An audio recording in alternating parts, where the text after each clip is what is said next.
Man, the clinic judges the records of middling teams. LeBron asks reporters an important question but doesn't want them to answer. And the MVP odds shift away from Giannis Antetokounmpo. I'm Rosa Panta. This is the Clinic All NBA podcast. I have the three hooligans with me. JJ, how you living, my friend? Oh, feeling good, feeling great. How about you? Man, I'm feeling good too. John, how you living, my friend? Doing great, feeling good. Kind of a hooligan, but I'll get through it. Sammy, how you living, my friend? I cannot complain, my friend. Doing great. Nice. Man, I have to start off with some breaking news here. Kanye West, after an interview with Alex Jones where he said some pretty controversial things on it, he later put out a tweet. And yes, this does have to do with the NBA, a little bit at least. He put out a tweet that said, let's break out one last window before we get out of here. I caught this guy with Kim. Good night. And he showed like a class picture of none other than NBA superstar Chris Paul. I want your guys' reaction here. Wow. What do you guys think of Kanye West's tweet? I did some investigation. Ooh, And I discovered it's actually Cliff Paul, guys. It's Cliff Paul. it's Cliff. State Farm. So yes, exactly. Kanye we got it wrong. don't have to be worried about it. Minus the major assist from Devin Booker. There are just no words. I obviously don't buy a word of Kanye's in this day and age, but No way. if this was actually true, between the Clipper curse and the Kardashian curse, Chris Paul's just screwed until he's about 60. It That's the explains way a I think. lot of things, I think. It really does. Those bad hamstrings for one. Do you guys have any other takes on this, or are we just moving on? Look, we're not going to comment on the other stuff that Kanye said, obviously, because we value this podcast and we value our lives, frankly. Thank you, John. Thank you. But I will say this: if this is true, whether it's true or not, I hope this puts the Phoenix Suns in a downward spiral. I hope they lose 20 in a row. I'm sorry, Phoenix and- listeners. I'm sorry, but come on, my Lakers are scratching and clawing out here for playoff spots. So any way we can weaken the Western Conference, I'm all about, and I'll leave it at that. Yeah, man. You know what? Chris Paul, you have one ring, maybe arguably the most important ring, and you might even lose that, so you'll be literally ringless, Chris Paul. Oh, if this is man. true. Yeah, But, dude. I'm gonna ask you guys, Devin Booker, man, is this like the best assist that he's ever had or the worst? Oh, man. Or no I comment? think we're gonna just move on here. I think we're moving on Move on. to our next topic here. We're gonna get to some real basketball, ladies and gentlemen. We're gonna talk about our quarter of the season report, and I'm gonna ask you guys if you buy these teams' records, as in, do you believe these records here? We're gonna start with the first team here, and it's the Miami Heat. Sorry, the Miami Heat, sitting at 10-12. I do. I buy this record. I think that the East was very jumbled last year, and I know that this team usually finds a way to scrape wins together, but this team is getting older. Lowry's not what he was. Butler's missing a lot of time left and right. If you really take a look at this roster outside of Bam, it's really not all that athletic. And it looks like that's starting to catch up with this team. That we know Riley finds a way to make these deals and keep this roster competitive, but I think this is a down year for this team. I think this is a 40 to 42 win team that is going to be in the play-in and will not be a top 6 seed at this point. It just doesn't look like they have that magic they had last year. So Sammy's predicting play in here, and you know I'm kind of thinking the same thing. And the big reason you already mentioned was Kyle Lowry, and I heard Charles Barkley. I think he was saying something like Bam Adebayo needs to go in there and score like 20 points a game or 25 points a game. That's not Bam's game. He does not do that. He's a physical presence inside. He catches lobs. He does all that stuff, but he's not a reliable scorer, and I don't think he's ever going to be one. So outside of a trade or outside of the buyout market being really favorable to the Heat, I think they are definitely a 500 team. So I'm gonna ask, since Sammy did his prediction, I'm gonna ask you two. Do you think the Miami Heat is a playoff team, a play-in team, or they're just out? Play-in. Play-in. I agree with that. Play-in. I think we're all sitting on the play-in bandwagon here. So I'm gonna take us to our next team here. It's gonna be the Brooklyn Nets, and they are sitting at 12 and 11. Woo, 12 and 11. Last year, they were predicted to win the championship. This year, we didn't know how to predict them because they're so unpredictable. Sorry to repeat what I just said, but that's just how it is. Ben Simmons just got ruled to miss the next 3 games for another injury, and he'll be reevaluated.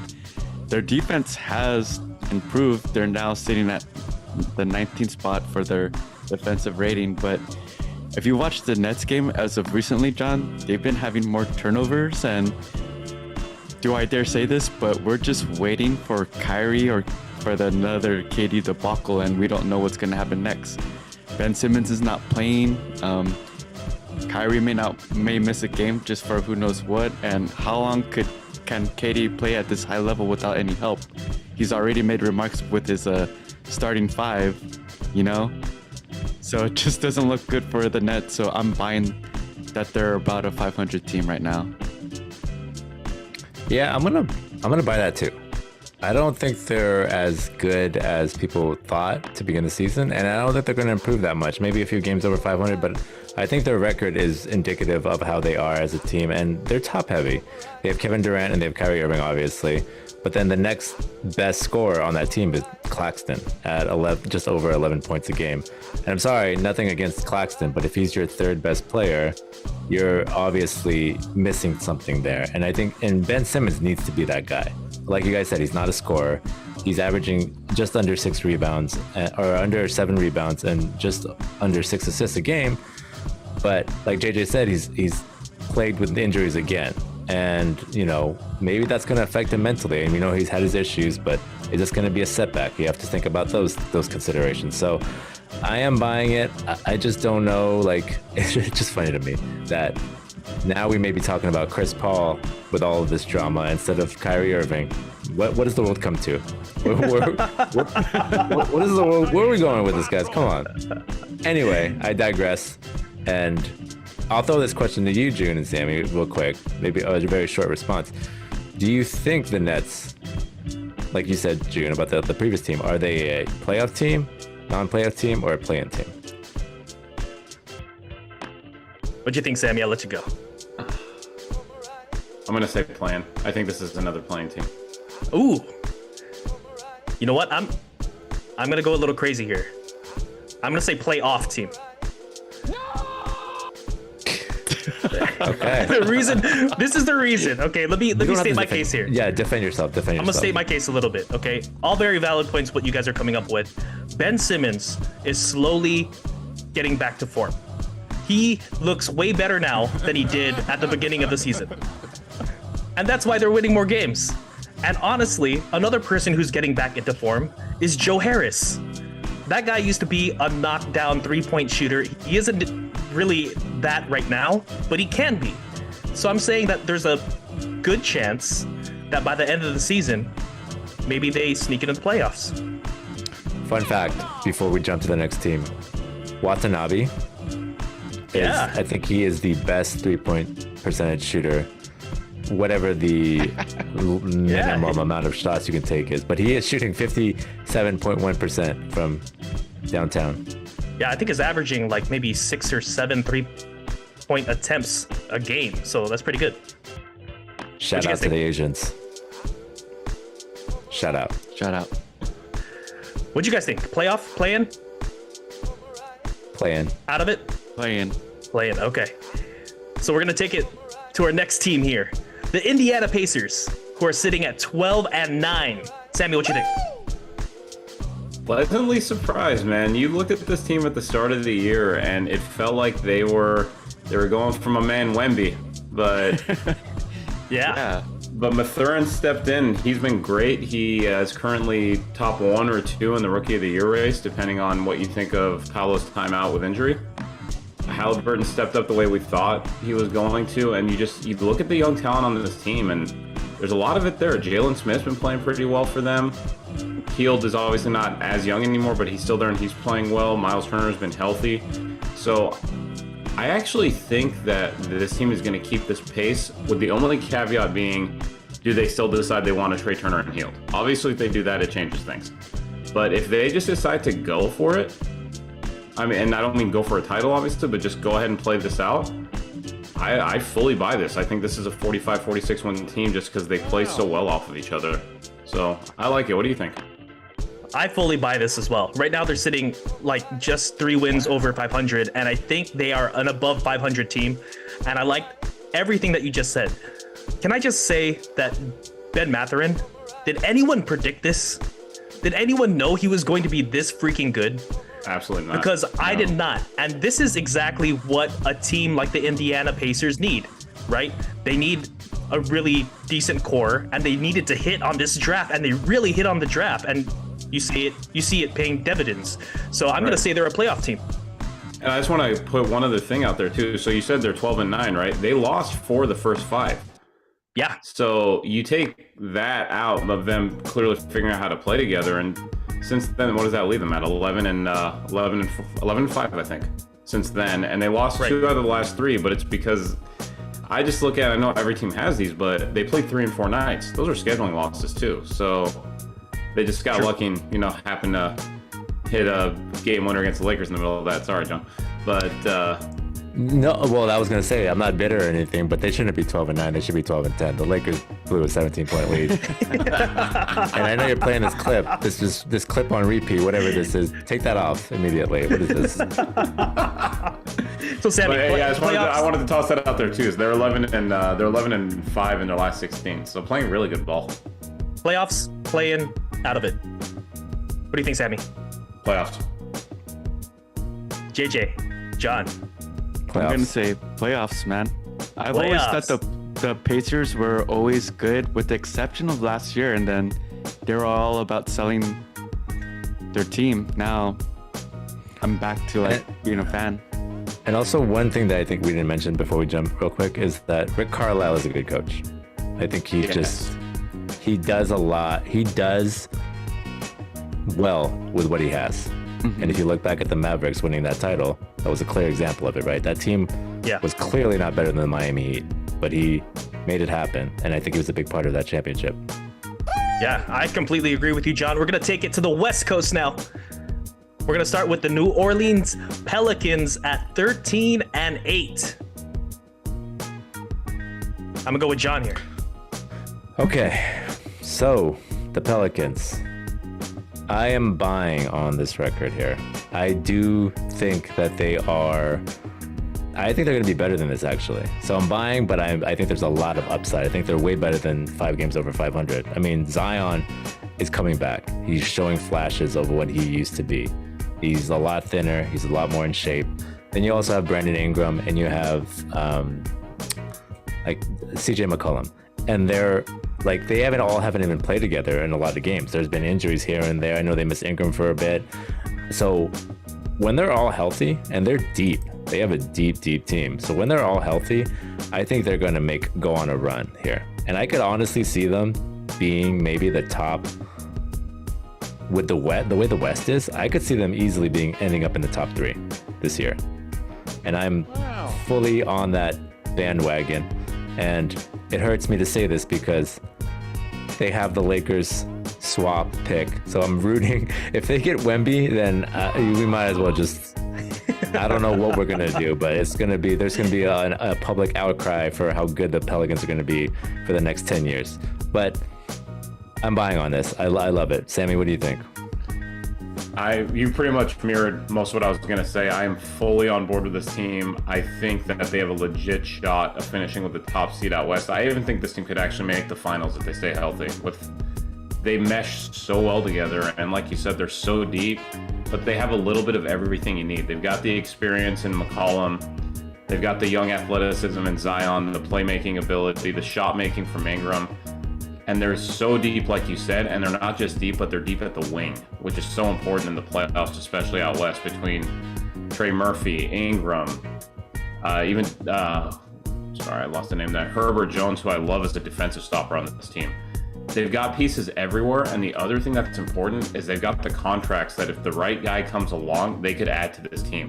Yeah. And they've got, obviously, as John mentioned, they've got extra picks. So they've got all the assets to make a deal, to add talent to this team.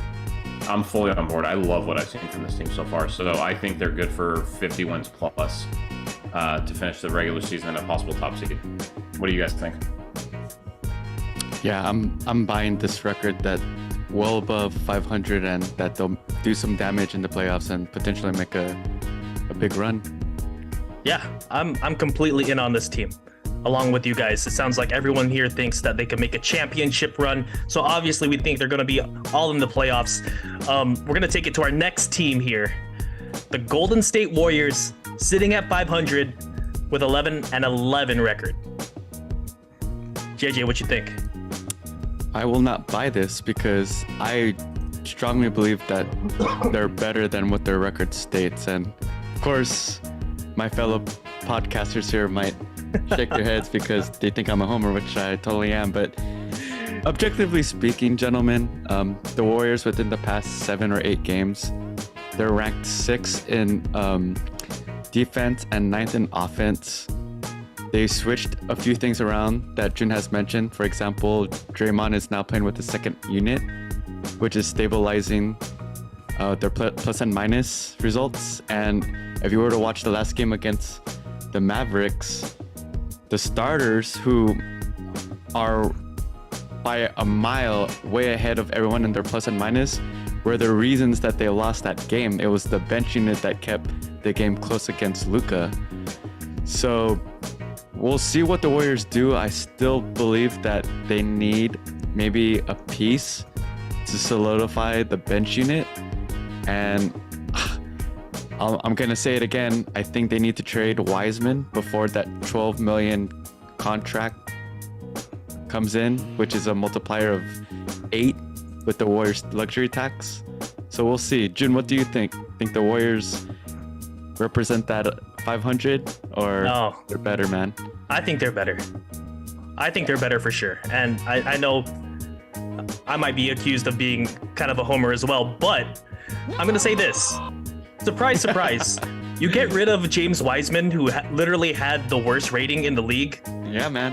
and all of a sudden you start winning. That's not an accident. Nope. It's also not an accident that you give Jonathan Kuminga more minutes. He starts to develop well and actually start to get chemistry. So thank you, Steve Kerr. You're doing a great job. I'm hoping that this team gets kind of in the 5-6 seed and is actually in the playoffs. I think they're gonna be right around there. I don't see them being a dominant like 1, 2, or 3 seed. I don't know if you guys agree with this. I know the West is, it's anyone's game really, but the Warriors are just kind of dropping these random games here and there because their core, or not their core, but the bench unit is so young. That's the only reason why I think they're barely gonna sneak into the playoffs. What do you guys think?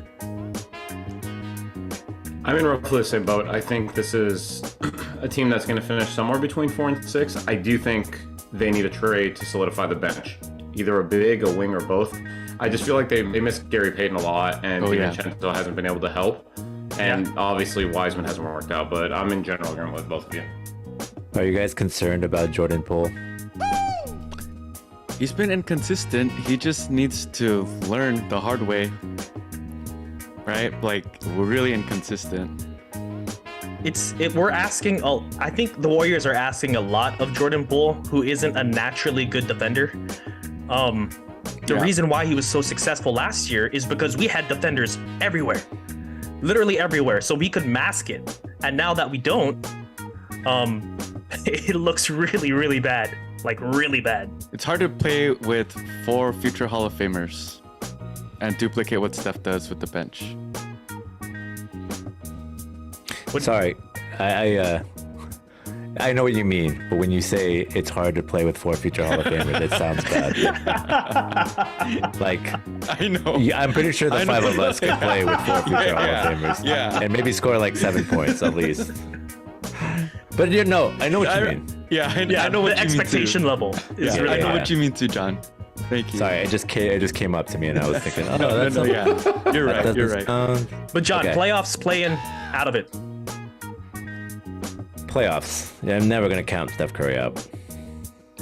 We're going to take it to our next team here. It's the Portland Trailblazers, who are sitting at the exact same record as the Warriors, 11-11. JJ, what do you think? My cousin over here from who grew up in Portland for a bit. They started 10-4. Remember that? We were kind of on the hype train, and then they were 11-9. And fellas, they have just one game within their last 5. Yep. So, am I worried about the Blazers? Yes. Did we have high expectations for the Blazers though in the beginning of the year?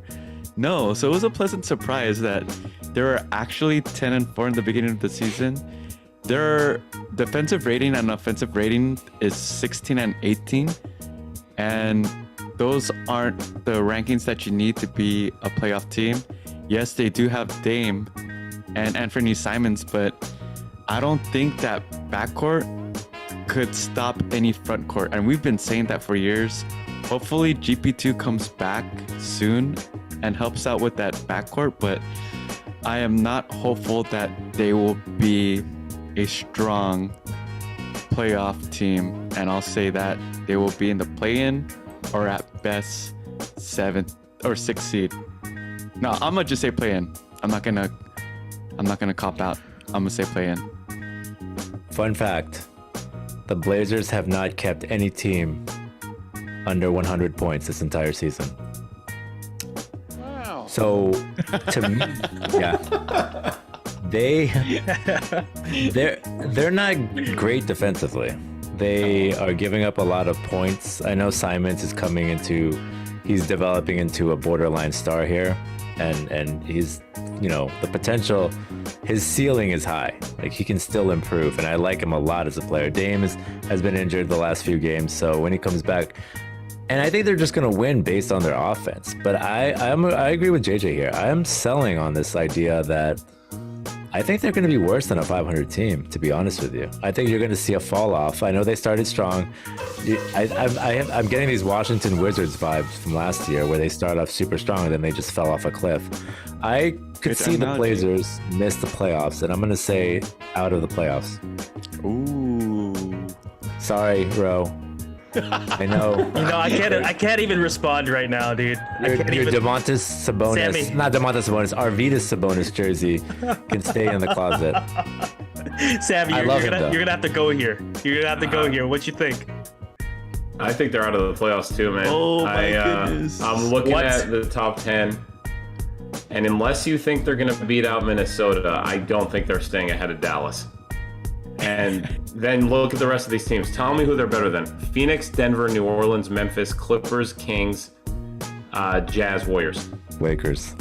Maybe the Lakers. Jazz, and then the Lakers are still down there roaming to steal that 10 seed.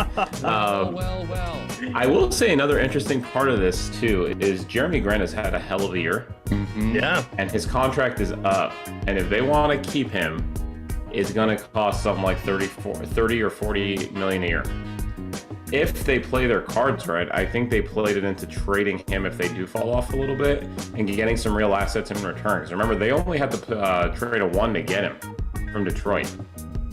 So that might be a positive of this, but I look at that roster. There's some pieces that we obviously like, but they can't defend anybody. It's been the problem for years, like you guys are saying, and the defenders that they need are still not on that team outside of maybe GP when he gets back. So I think they're out. I'm sorry, I have to correct myself because I know I'm going to get blasted for this. They have kept 2 teams under 100, the Hornets and the Pelicans. I got to stop using Ask Jeeves to find my NBA stats. I'm gonna say this. They've been on a losing streak, and it's no surprise because Dame Lillard has been injured. I think that's a big explanation. I do think that this team is better defensively than when they had like CJ McCollum. I also think that Jeremy Grant fits in better with Dame Lillard than any of us have ever expected. I don't think anyone thought that a Jeremy Grant year was coming, and it looks like he's that dude that actually should be next to Dame Lillard. Surprise, surprise, he needed a wing, not another guard.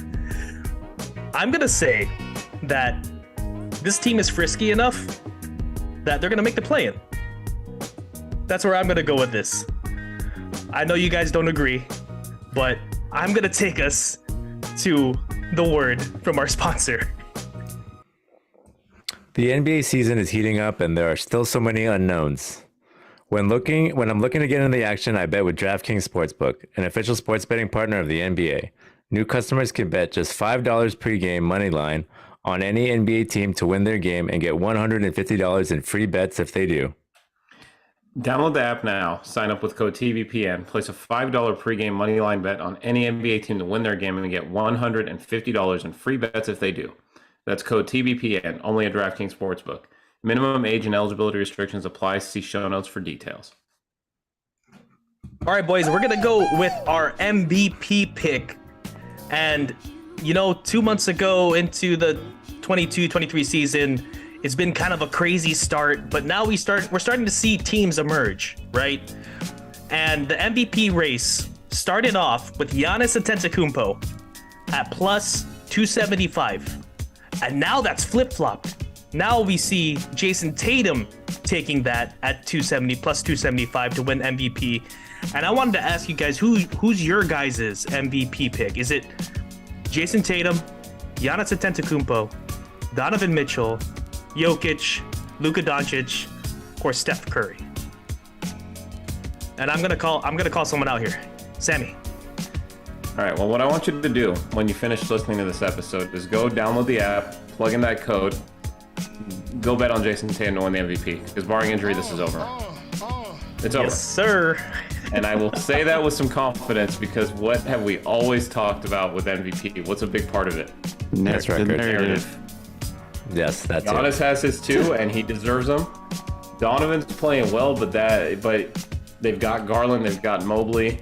I think they're going to end up in the 5 seed. Luka's not going to be more than a 5-6 seed at best. And Steph, for all of his greatness, the league has seen it for a lot of years.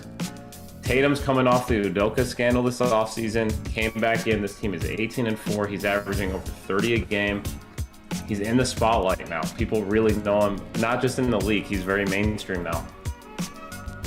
He stays healthy and this team wins 60-65 games, which they might. I think it's a wrap. Am I overconfident here? No, you're right on line, I think. But I would advise the listeners to take 99% of your bet on Tatum and then use that other 1% on James Harden, my pick. He's coming back from injury, baby. I mean, it's only 1%. Come on. No, but Sammy's right. I mean, he is absolutely. I hate. Why do you guys always gotta talk about the Celtics? And we always gotta bring this up. You know how much I hate it. Okay. I know emotion. Yeah, I gotta put my emotions aside. But he's averaging 32 points a game. I'm rounding up, shooting almost 50% from the field, shooting 37% from three, 8 rebounds a game, almost 5 assists, almost 1 steal, and over a block a game. These are MVP numbers. And like Sammy said, the narrative is a huge plus in his favor with everything that's been going on with Boston.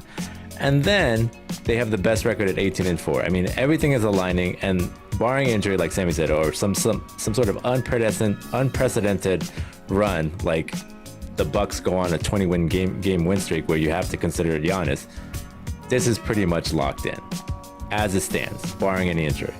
I don't know if you guys agree. JJ, what do you think? Yeah, man. I don't know if you guys remember our pod before the season where Sammy spearheaded the favorites, but I actually told Sammy, because Tatum wasn't ranked within the top 5 for MVP favorites. Remember that, Sammy? I do. And I said I did love the odds with Tatum, and here it is. And you know what I like about Tatum's game, fellas, is that he plays within the flow of the offense. The other MVP candidates, the ball goes through them. They're ball-dominant players, with the exception of Steph. And Tatum plays defense, unlike Donovan, Jokic, and Luka. So I really like Tatum for the pick. if I'm gonna just add another candidate out there, I really like how he's playing. I don't know if he could keep this level of play for long, but I really like Luka as the candidate to an MVP if there was another person to win it, which I don't think will happen. But if there's a slim chance someone else wins it, it's going to be Luka. Luka is right behind Oscar Robinson for triple doubles. He's reaching that point where he's gonna have the highest points, assists, and rebounds as a 23-year-old. He's reaching that point and he's playing so crazy right now, but his team's not winning. They just lost with the Pistons and they're running him to the ground because he's doing everything. He just looks tired and we're only in December. The only way I would consider, and I'll let you Ro to chime in here, but I just want to reply to that, is that the only way I see Luka even having a chance of winning is if the Mavericks are a top 3 seed in the West. And then it was like that Westbrook season where he won MVP, where his numbers were so good, but the team didn't have the best record. And I think that's when they'll consider it. But the Mavs need to really step up their win total for that to even be a consideration in my eyes. Ro, what do you think? I was just gonna say, let's imagine that Jason Tatum isn't part of this conversation. I mean, he's doing absolutely crazy things, and let's say he's not in the conversation. Who do you guys think would win MVP if Jason Tatum wasn't on there? So I know JJ said Luka Doncic. John, who do you think? Do you think it's Luka? No, I think it's Giannis, based on the record. Sammy. I would agree with that. I also think it would be honest just based on record and production. You want like a really crazy dark horse? Like that no one would talk about? AD. I want to show a little love to De'Aaron Fox. He's making Sacramento look really good. He's got Sabonis playing really well with them. Do I think he's the favorite? Absolutely not. But I want to acknowledge how well that dude has been playing and what he's done with that squad. So I just want to throw that out there.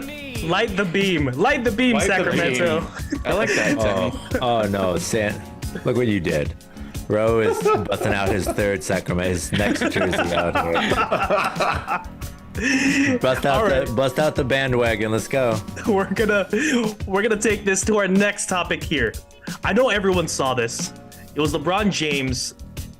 It was after the game with the Portland Trail Blazers. Reporters were asking him questions, just general basketball questions, and he ended the post conference with this. He said he wanted to ask a question. He said, "I was wondering why I haven't gotten a question from you guys about Jerry Jones' photo.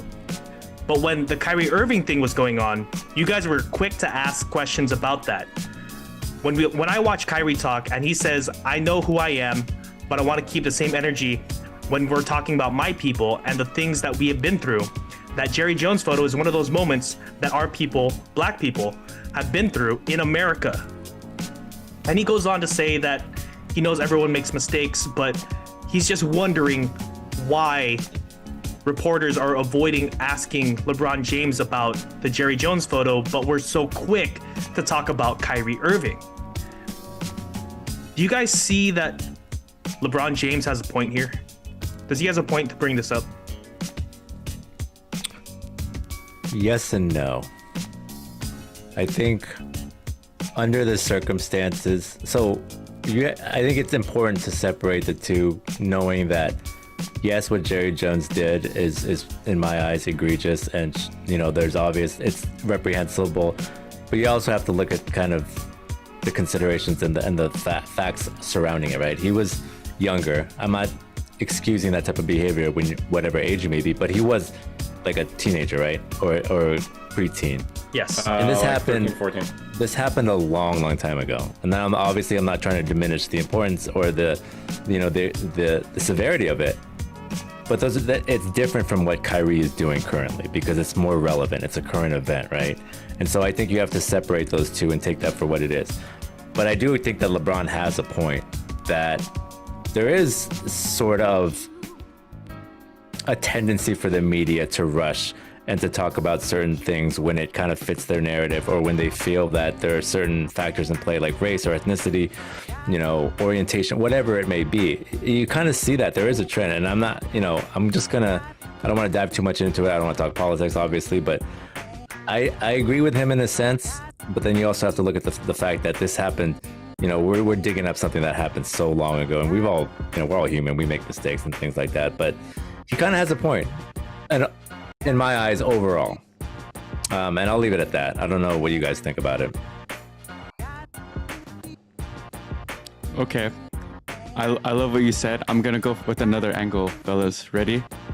If Jerry Jones played for the Brooklyn Nets, was once a teammate of LeBron's, was linked to LeBron's current team for a preseason trade, do you think they would ask him about Jerry Jones? Yes. That's why no one has asked you. The Kyrie thing is because you've been linked to this dude for trade, LeBron. That's the difference, homie. Do I have a point? Or Yeah, I get what you're saying there, and I agree in that respect too, that there's more of a direct connection between them. Yeah. It is kind of interesting though, even on a national level. The story got some attention, but not as much as you would have thought. Just like John said, this is a 60-year-old story, and I completely understand that aspect of it. But given who the person is that's involved, you just would have figured there would have been a little more coverage of it. To me, this felt like it got blasted through Twitter, and then after a couple days, I don't know, Elon buried it, whatever you want to call it, but all of a sudden it was gone. And it wasn't really brought up that much in public forums, unless I just missed it. So in that regard, I understand what he's saying. It does feel like certain stories just get emphasized a little more than others. And do we truly have the answer for exactly why that is? I don't know. I mean, I don't want to speak to it either way, and I don't want to speak for the media, but I just noticed that this one did not seem to get the same level of limelight that you would expect relative to the person involved. And that certainly happens a lot. I mean, if we're being objective here, you can probably take a lot of stories that have similar, I don't want to say results, but similar topics and similar controversy. And if you look at put them side by side, you can probably identify which ones are getting more press coverage and which ones aren't, for whatever reason. But I think that's a fact. Yeah. I just want to say one thing, and we'll reference our guy here, which is Dave Chappelle, which is like, why is LeBron like talking about this? Because my point of view is that I don't look for athletes for their political views. It's like the Chappelle skit where people were condemning we're looking for political advice from Ja Rule. Where's Ja Rule? Where's Ja? Where's Ja? Yeah.